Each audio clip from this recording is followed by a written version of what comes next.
جب تک ہم اس ملک میں اپنی اخلاقیات ٹھیک نہیں کریں گے، مورل سٹینڈرڈز ٹھیک نہیں کریں گے، جب اس طرح کے الیکشن ہوں گے کہ کھل کے پیسہ چل رہا ہے اور ہم کہیں گے نہیں جی وہ پٹواری کیوں پیسے لیتا ہے تو وہ تھانے دار کیوں پیسے لیتا ہے، وہ سرکاری نوکر، وہ تو بیچارہ جو نچلا طبقہ ہے وہ تو واقعی جس طرح شیخ رشید نے کہا ہے مہنگائی جو بڑی ہے بیچارے لوگوں کی تنخواہ میں گزارا نہیں ہو رہا، ان کو ہم کہہ رہے ہیں کہ آپ بالکل ایماندار بنے، اور یہ جن کا اتنا ان کے پاس پیسہ ہے اسپیکر صاحب، میں آپ کو یقین سے کہتا ہوں ان کو خود نہیں پتا کہ ان کا کتنا پیسہ باہر پڑا ہے، اتنا 30 سال سے چوری کر رہے ہیں یہ پیسہ، اور 30 سال سے پیسہ چوری کر کے اب ان کی کوشش یہ ہے کہ عمران خان کے اوپر پریشر ڈالو سارے چور مل کے کہ جی کبھی ہم گورنمنٹ گرا دیں گے، کبھی ہم وہ نکلاتے ہیں وہ۔ آپ سوچیں فیٹف کے اوپر، اب فیٹف ہماری وجہ سے تو نہیں فیٹف پہ ہم گرے لسٹ میں آئے، یہ تو نون لیگ کے دور میں گرے لسٹ میں آئے ہیں، اب اگر فیٹف کی بلیک لسٹ میں پاکستان جاتا ہے تو یہاں سب کو پتا ہے کہ سینکشنز لگ جائیں گی، تو آگے مشکل سے ہم نے اکانومی کو سٹیبلائز کیا، مشکل سے،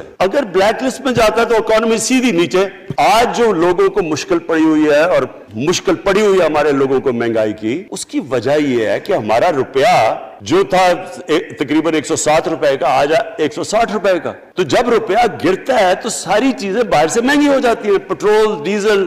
بجلی۔ اب بجلی کی آدھی بجلی ان سے باقی بجلی کے کانٹریکٹ سائن کیے ہوئے ہیں، وہ سب کچھ باہر سے، دالیں مہنگی، جو چیز باہر سے امپورٹ کرتے ہیں، گھی مہنگا، ساری چیزیں مہنگی ہو جاتی ہیں۔ تو یہ سوچ لیں کہ اگر ہمارے اوپر سینکشنز لگ جائیں، اگر ہمارے اوپر فیٹف کی سینکشنز لگ جاتی تو یہ تو آپ تو سوچ ہی نہیں سکتے کہ یہ ملک میں کیا حال ہونا تھا۔ تو ہم اپنے ملک کے لیے فیٹف کی ریکوائرمنٹ پہ لیجسلیشن کروا رہے ہیں، اور انہوں نے جناب اتنا بڑا جی یہ 34 شکیں چینج کر دیں نیب میں۔ اب نیب کا فیٹف سے کیا تعلق ہے؟ انہوں نے سمجھا کیا عمران خان قابو آ گیا، اب تو یہ ڈر کے فیٹف کی بلیک لسٹ سے اب تو جناب ہمیں یہ 34 شکیں سائن کر کے تو نیب کو ختم کر دے گا، مطلب یہ کہ صرف ان کی چوری کے کیسز ختم ہو جائے، بس ون پوائنٹ ایجنڈا ان کا۔ اور میں نے آپ کو پہلے دن یہاں سے کہا تھا، پہلے دن یہاں کھڑے ہو کے میں نے کہا تھا کہ ان کا صرف ون پوائنٹ ایجنڈا، میں ان کو جانتا